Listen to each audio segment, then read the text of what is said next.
नमस्कार, मैं doctor Narayan Tiwari, assistant professor MD विभाग शिक्षा संकाय संत तुलसीदास पीजी कॉलेज कादेपुर सुल्तानपुर उत्तर प्रदेश।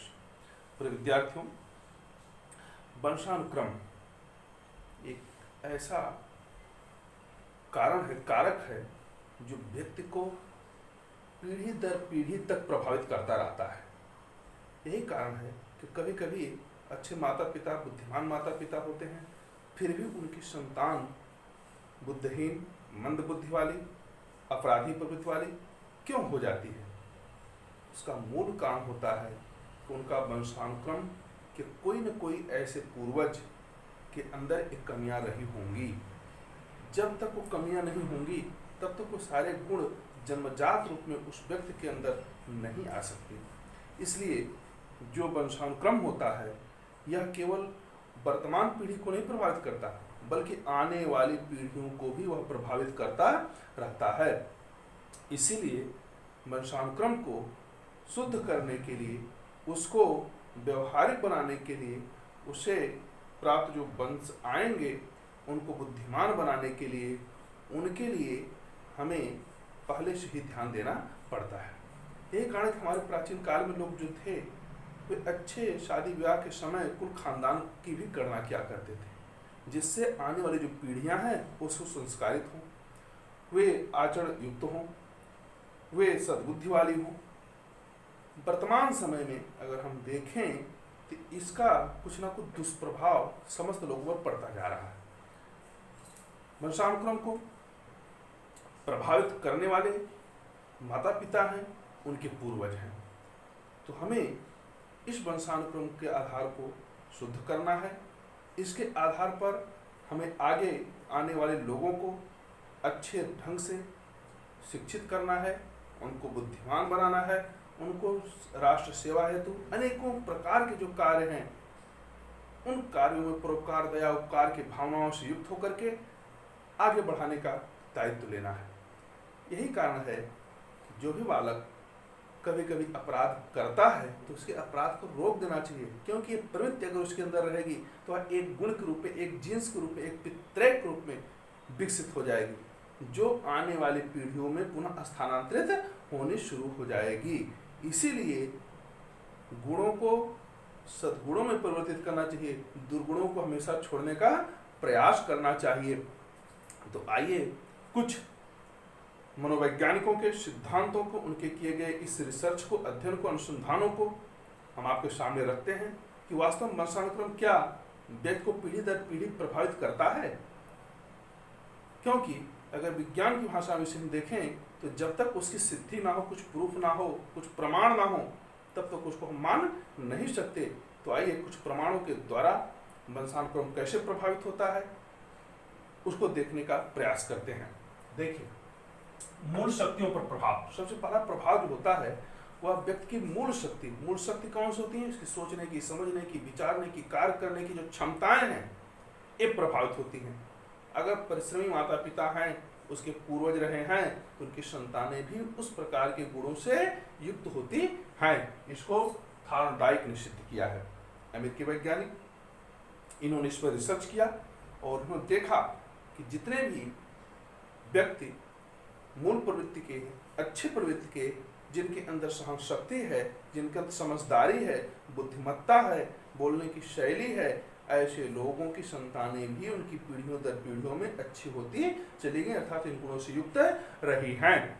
इसी आधार पर कहते हैं शारीरिक लक्षणों पर प्रभाव, अर्थात वंशानुक्रम का प्रभाव जो होता है वह शारीरिक लक्षणों पर भी पड़ता है। जैसे पियर्सन ने कहा कि यदि माता पिता लंबे हैं तो उनकी संतानें भी लंबी होती हैं, यदि माता पिता दोनों छोटे कद के हैं तो संतानें भी उनकी छोटे कद की होती हैं। यदि उसमें से कोई एक लंबा है, एक छोटा है, तो उन दोनों का प्रभाव संतान पर आता है। क्योंकि इसके पहले आपने मेंडल के उस नियम को देखा था वंशानुक्रम, जिसमें कभी कभी समान गुण वाले व्यक्तियों के जो ट्रैक होते हैं वह एक पीढ़ी के बाद दूसरी पीढ़ी में लुप्त हो जाते हैं, सुप्त हो जाते हैं, लेकिन वही सुप्त वाले गुण कभी कभी जाकर के अगली पीढ़ी में पुनः हुए जागृत हो जाते हैं, प्रमुख हो जाते हैं।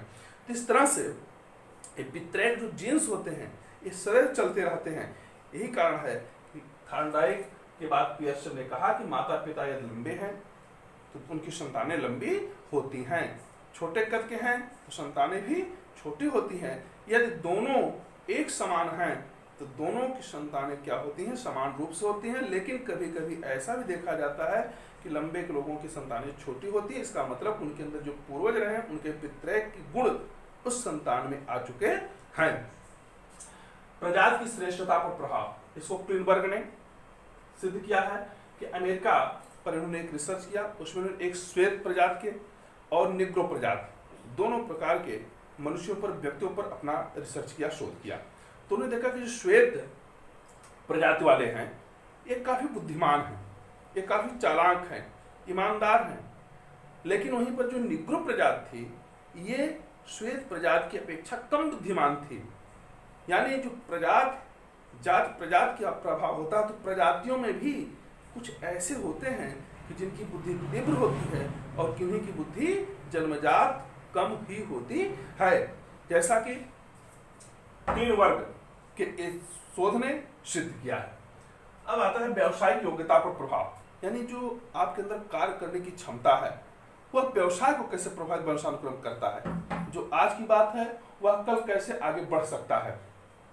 इसके लिए अमेरिका में 885 व्यावसायिक परिवारों का अध्ययन किया गया, कैटल ने किया था।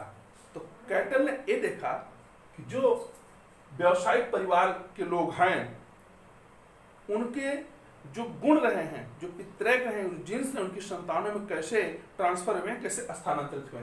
उन्होंने देखा कि 2/5 885 में से एक व्यावसायिक वर्ग के थे, अर्थात व्यवसाय करने में रुचि लिए। 1/2 उत्पादक वर्ग, उसमें से जो आधे थे वे उत्पादक और माने किसी कार्य को करने की स्वयं क्षमता उत्पन्न करते थे, उस कार्य को करने के लिए आगे बढ़ते थे, अर्थात वस्तुओं का उत्पादन करने, उनको प्रोडक्ट करना, आगे बढ़ाना, उसको मार्केट में ले जाना, इस प्रकार की सोच वाले थे, इस प्रकार के कार्य करने की क्षमता वाले थे। 1/4 जो चौथाई भाग थे वे केवल कृषि कार्य में थे। यानी व्यावसायिक वर्ग के जो वंशजें चलती हैं, देखते हैं, कोई निश्चित रूप से उनका एक पेशा हो जाता है, वंशानुगत पेशा जिसे कहा जाता है, उस प्रकार से कार्यों को करने में ज्यादा रुचि लेते हैं।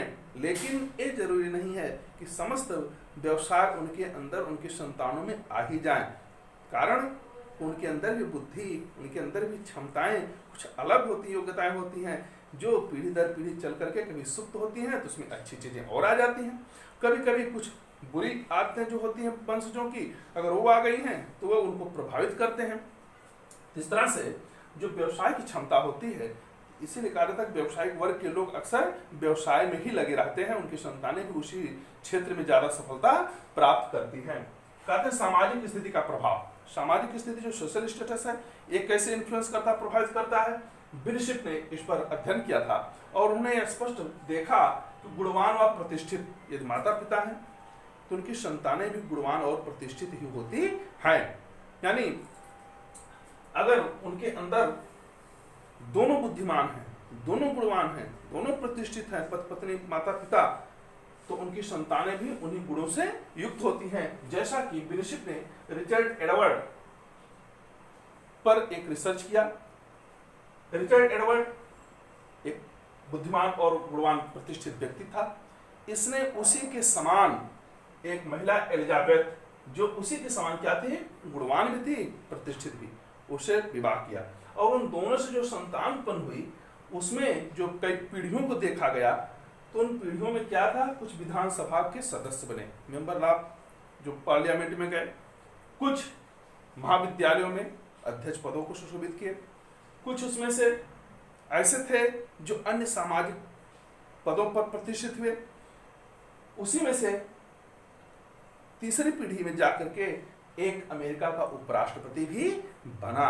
यानी बिरशिप का यह परिवार, बिरशिप ने जो ये रिसर्च दिखाया रिचर्ड और एलिजाबेथ के द्वारा जो वंशज आगे बढ़े उसमें क्योंकि दोनों गुणवान और प्रतिष्ठित है, इसलिए उनकी संतानों में भी उस प्रकार के प्रतिष्ठा प्राप्त करने की क्षमता वाले गुण विकसित होते रहे, आगे बढ़ते रहे। चरित्र पर प्रभाव, डगडेल ये भी एक वैज्ञानिक, मनोवैज्ञानिक, इन्होंने देखा कि चरित्र का बहुत बड़ा प्रभाव पड़ता है। यदि माता पिता दोनों चरित्रवान हैं तो संतानें भी चरित्रवान होती हैं, लेकिन अगर दोनों के अंदर चरित्रहीनता है तो वो बच्चे भी चरित्रहीन होते हैं। जैसा कि इन्होंने ज्यूकस के वंशजों का अध्ययन किया, डगडेल ने ज्यूकस के वंशजों का अध्ययन किया और भी 1877 में उन्होंने किया था। उन्होंने देखा कि जो ज्यूकस था वह एक चरित्रहीन व्यक्ति था, कैरेक्टरलेस व्यक्ति था, और उसकी पत्नी भी उसी की समान थी। दोनों एक समान थे, दोनों कैरेक्टरलेस थे। उनके द्वारा जो संतानें आई, पीढ़ियां आई, तो 5 पीढ़ियों में उन्होंने जो अध्ययन किया तो उसमें क्या पाया कि 300 ऐसे बच्चे थे जो बाल्यावस्था में ही मृत्यु को प्राप्त कर गए, मर गए। 310 ऐसे संतानें थी उसमें 5 पीढ़ियों में जो 2 से 3 वर्ष तक बहुत ही निर्धन थी, बहुत ही दरिद्र थे, माने दरिद्र गृहों में किसी तरह से वह अपने जीवन को व्यतीत किए। 240 रोग के कारण मर गए, 130 हत्याओं पर आदि प्रवृत्ति वाले थे, और 20 ऐसे थे जो केवल क्या थे, व्यवसाय करने वाले थे। यहाँ पर आप देखेंगे कि जो डगडेल ने ये सिद्ध करने का प्रयास किया है, चरित्रहीन माता पिता की संतानें भी उसी के समान होती हैं, तो ऐसा नहीं कि सब होती हैं, उसमें से जो परसेंटेज होता है वह अधिक उनके पक्ष में होता है, लेकिन उनके पूर्वजों के में अगर कुछ भी ऐसे लोग संस्कारिक रहे हैं तो वह गुण उनकी संतानों में आता है, जिसके आधार पर जो 20% थे ये व्यवसाय में आए। अब हम आगे देखते हैं कि महानता का प्रभाव, माने वंशानुक्रम महानता पर कैसे प्रभाव डालता है। जैसे गाल्टन का ये सिद्धांत है, इनका ये रिसर्च है, इनका ये अनुसंधान है। इन्होंने देखा कि व्यक्ति के अंदर यदि उसका जो रूप है, रंग है, कद है, वर्ण है, वजन है, स्वास्थ्य है, बुद्धि है, मानसिक क्षमता है, अगर ये अच्छी है, दोनों की है, माता पिता की, तो उनकी संतानें भी उसी प्रकार से रूप, रंग, बुद्धि, स्वास्थ्य आदि से युक्त होती हैं। इस पर गाल्टन ने एक रिसर्च किया और उन्होंने देखा कि जो न्यायाधीश हैं उनके परिवारों का, राजनीतिज्ञों का, सैनिकों का, पदाधिकारियों का, साहित्यकारों का और खिलाड़ियों के वंशजों को उन्होंने देखा, उसका अध्ययन किया, शोध किया, कई पीढ़ियों का किया। तो उसमें उन्होंने देखा कि जो न्यायाधीशों और राजनीतिज्ञों, सैनिकों, पदाधिकारियों, साहित्यकारों या खिलाड़ियों के वंशज या परंपराएं जो चली आगे बढ़ी हैं, वे भी उन्हीं के समान अधिक से अधिक बुद्धिमान थे, अधिक से अधिक महान थे। उनके अंदर जो सामाजिक प्रतिष्ठा थी, जो सोशल स्टेटस था, उसको बढ़ाने की एक लालसा थी, उत्सुकता थी, और उसी तरह से उनकी जो सारी पीढ़ियां निकलती गईं उसमें 80% लोग इस विचार थे, इस प्रकार के गुण के थे, इस प्रकार के रूप रंग के थे। उसमें से जो 20% ऐसे आ रहे थे वे कैसे थे, उनके अगले के वंशानुक्रम, उनके पूर्वजों के द्वारा जो कुछ भी दुर्गुण थे वे उनके अंदर आए थे। देखा जाए तो 80% महान हुए, महान कार्यों में लगे, महानता को प्राप्त करने वाले थे। बुद्धि पर प्रभाव, गोडार्ड का एक अध्ययन है, रिसर्च है। इन्होंने कहा कि बुद्धि का भी प्रभाव तीव्र गति से उनकी पीढ़ियों पर पड़ता है, संतानों पर पड़ता है। जैसे मंद बुद्धि के माता पिता की संतान भी मंद बुद्धि होती है, तीव्र बुद्धि के माता पिता की संतानें भी तीव्र बुद्धि की होती हैं।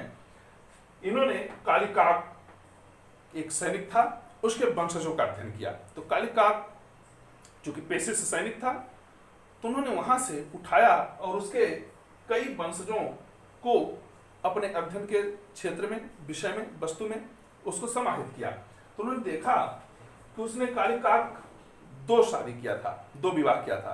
पहली पत्नी जो थी वह मंद बुद्धि की थी, उससे जो संतानें हुई हैं, उससे जो वंशज या पीढ़ियां चली हैं, उसमें से 480 वंशजों में से ऐसे थे जिसमें 3 तो अपराधी निकल गए, 143 मंद बुद्धि के थे, 46 सामान्य बुद्धि के थे, 36 अवैध संतान वाले थे, 32 उसमें वेश्याएं थी, 24 शराबी थे, 8 वेश्यालयों के स्वामी थे जो इस प्रकार के कार्य करते थे, 3 मृगी रोग से ग्रसित थे। यानी जो उसमें अधिक से अधिक देखा गया जो दुर्गुणता थी, जो चरित्रहीनता थी, वह समस्त प्रकार के अपराधों से युक्त उनके वंशजों में, उनकी पीढ़ियों में देखने को मिला। लेकिन वहीं पर कालिकाक ने एक और शादी किया। वह कैसे थी? दूसरी स्त्री तीव्र बुद्धि की थी, संस्कारित थी। उस स्त्री से जो संतानें हुई हैं, उनसे जो वंशज चले हैं, जब उन्होंने उसमें देखा तो 496 वंशजों को उन्होंने अपने उस शोध में शामिल किया। तो 496 में से वंशजों में से उन्होंने देखा कि केवल 3 ही मंदबुद्धि व चरित्रहीन थे, यानी 3 को छोड़ करके बाकी सब अच्छी बुद्धि के थे, अच्छे संस्कारों के थे, अच्छे आचरणों के थे, अच्छे पद प्रतिष्ठाओं पर युक्त होने वाले थे। तो ये जो शोध बताते हैं कि ये शोध यही सिद्ध करते हैं कि अगर माता पिता अगर सही हैं, उनकी संतानें भी उसी प्रकार से परवरिश की जाती हैं, उस पर विशेष रूप से ध्यान दिया जाता है, तो आने वाली 2-4 पीढ़ियां जाते जाते हमारा वंश, हमारा वंशानुक्रम, हमारी संतानें, हमारी पीढ़ियां बिल्कुल शुद्ध हो जाएंगी। उसमें किसी भी प्रकार का बड़ संकर का दोष नहीं होगा। गीता में भी भगवान कृष्ण और अर्जुन के संवाद में ये मिलता है कि जब इस प्रकार की चीजें होती हैं, अनेकों प्रकार की लालसाएं जागृत होती हैं, तो व्यक्ति का मन जब भटकता है, तो उस प्रकार से उन लोगों के मन में, उन लोगों के द्वारा किए गए कार्यों के द्वारा जो प्रजातियां उत्पन्न होती हैं, वो कहीं न कहीं बड़ा संकर होती हैं, और उसके द्वारा जो भी कुछ तर्पण आदि कार्य होता है वह उनके पूर्वजों को प्राप्त नहीं होता है। यही कारण है कि अपने वंशानुक्रम को शुद्ध करने के लिए, उसको बनाए रखने के लिए हमें सदैव अच्छे विचारों से युक्त होना चाहिए, क्योंकि हमारे विचार ही यही एक जीन्स के रूप में, पितृक के रूप में अपने द्वारा संतानों में ट्रांसफर किए जाए, स्थानांतरित किए जाते हैं। अगर हमारी सोच अच्छी है, हमारे कार्य अच्छे हैं, हमारे व्यवहार अच्छे हैं, हमारी नैतिकता ठीक है, हमारी सत्यवादिता ठीक है, ईमानदारी ठीक है, ये सारे गुण हमारी संतानों में, आने वाले वंशजों में निश्चित रूप से कहीं न कहीं दिखाई जरूर पड़ेंगे। तो आवश्यकता है कि अगर बालक का व्यक्तित्व का, उसका सही विकास करना है, शारीरिक या बौद्धिक रूप से उसे बलवान बनाना है, हमें अच्छी सोच रखनी पड़ेगी, अच्छे कार्य उनके सामने करने पड़ेंगे, जिसका प्रभाव एक पितृक रूप में, एक जीन्स के रूप में उनके अंदर ट्रांसफर होना शुरू हो जाए। तो यदि बच्चों में संस्कार लाना है, बच्चों को उदारवादी बनाना है, उनको व्यवहारिक बनाना है, उनको परोपकारी बनाना है, अर्थात जितने भी मानवता के, सज्जनता के गुण हैं अगर लाने हैं तो वे हमें भी करने पड़ेंगे, अपने बच्चों में भी उसको ले जाने पड़ेंगे। तब जाकर के धीरे धीरे हमारे अंदर वो शुद्धता आती है, हमारे अंदर वो संस्कार आ जाते हैं, वो हमारा वंशानुक्रम शुद्ध हो जाता है। तो इस तरह से अगर आप देखें कि जो प्रभाव करने की बात आती है, प्रभावित करने की बात आती है, वंशानुक्रम कैसे प्रभावित करता है, तो ये आपने शोधों के आधार पर, इन प्रमाणों के आधार पर इसको देखा, जो अनेकों मनोवैज्ञानिकों ने अपने रिसर्चों में 5-5 पीढ़ियों तक उसको रिसर्च में लिया है, उसको अनुसंधान में लिया है। तो विज्ञान जो होता है वो कभी झूठ नहीं बोलता, वो सदैव सत्य की परिभाषा को जानता है, वह व्यवस्थित क्रम को लेता है, वह एक संगठित रूप में होता है।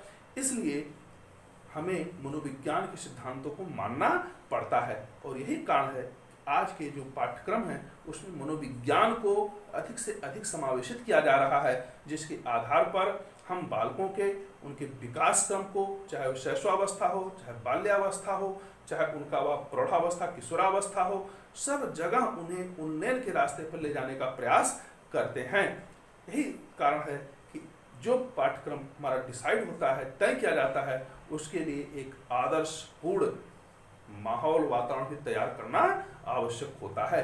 अब एक कहना कि केवल वंशानुक्रम के द्वारा ही सब कुछ होता है, ये भी गलत है, क्योंकि वंशानुक्रम तभी अच्छा चलेगा जब उसका वातावरण, परिवेश भी उसके अनुकूल होगा।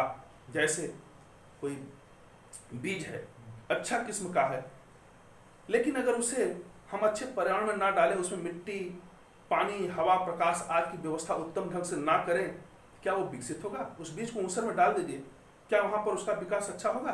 कभी नहीं हो सकता। इसलिए वातावरण को भी नजरअंदाज नहीं किया जा सकता है।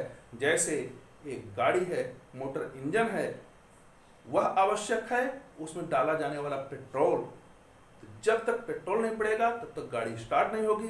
गाड़ी का इंजन अगर नहीं होगा तो पेट्रोल किसी काम का नहीं होगा। इसलिए हमें वंशानुक्रम और वातावरण, इन्वायरमेंट एंड हेरिडिटी, दोनों को साथ लेकर के चलना है।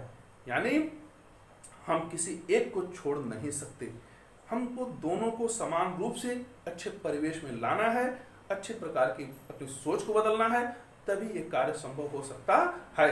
अगर वंशानुक्रम को प्रभावित करने वाला या कारक या वीडियो आपको पसंद आया हो तो आप इसे लाइक करें, इस पर कमेंट करें, इसे अधिकाधिक शेयर करें। चैनल से पहली बार जुड़ रहे हैं तो इसे आप सब्सक्राइब करें।